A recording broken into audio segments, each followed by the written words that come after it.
Jack, Donald Trump was inaugurated yesterday, and he is threatening to extend tariffs to Canada. Mm-hmm. This is undoubtedly going to impact the critical minerals sector if he proceeds. Can you tell us a little bit more about how you expect this to impact our markets, or your thoughts on this generally? I hope that this doesn't happen. I don't think the new administration, understands the size and depth and distribution of what the United States imports from Canada, because I've heard Trump and his people talk about, for example, all the cars that are manufactured in Canada that are obviously mostly for import in the United States, and they're produced by either American companies or foreign companies into the American market. These are manufactured goods, and that's one category. What he seems to be unaware of is the amount of petroleum products we get from Canada, the amount of mineral ores that we get from Canada, and that without Canada, we couldn't replace those in a way that would make them less, let's say, secure. So it's foolish. It's foolish.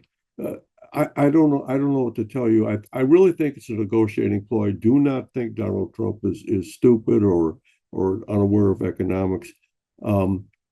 I do believe that he's a protectionist, that this is indicative of a tremendous change in world trade, because the United States is not just one of the nations.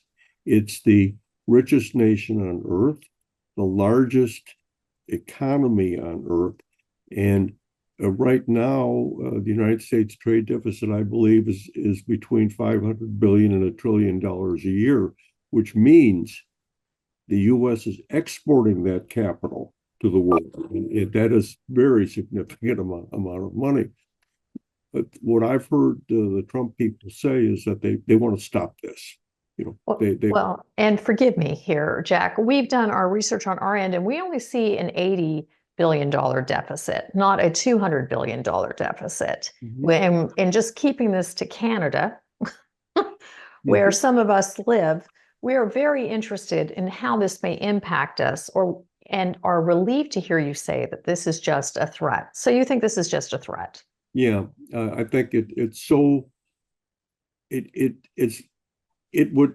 would do the opposite of what the policies of the new administration are said to be. It would negatively impact the United States. It would raise our prices, raise our costs. It doesn't make any sense. So I just don't think it's going to happen.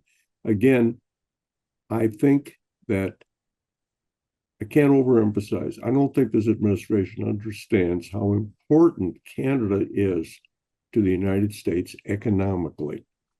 Okay, and that we need to maintain a very friendly relationship.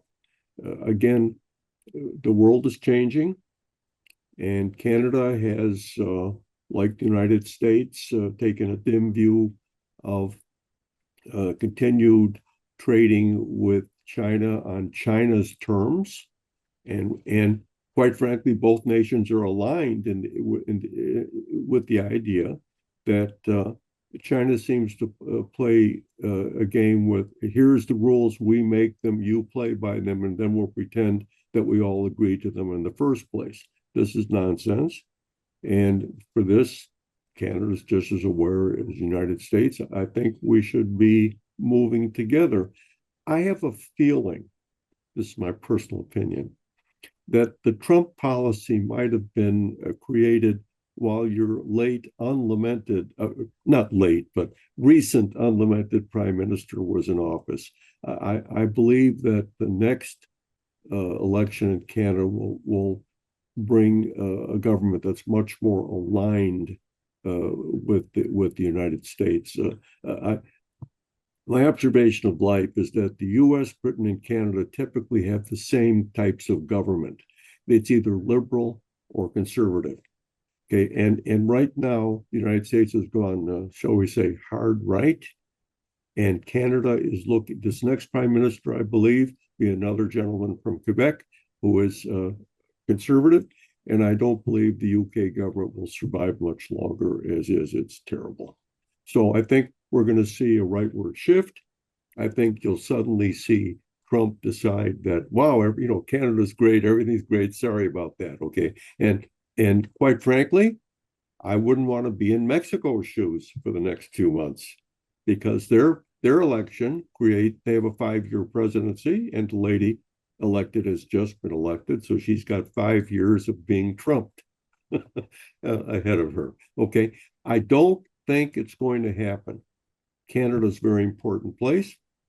Canada's the major producer of critical minerals. I call them necessary critical minerals, not necessarily the exotic ones, but the ones we have to have. You can't make things without steel. You need iron ore. You can't wire places anywhere without copper. We need copper. These are necessary and critical materials. Yes, we need rare earths and gallium and germanium for all the high tech. By the way, all those things can come from Canada also. Right now, I believe that we get most of our germanium production in North America would come from Canadian ore. And I understand there's quite a bit of gallium on the way from Canada also. So again, rather than just keep babbling, I want to say something. Stop worrying about this, Canada, because we need you as much as you need us. Well, you heard it here at Investor News First. Jack, thank you for your time.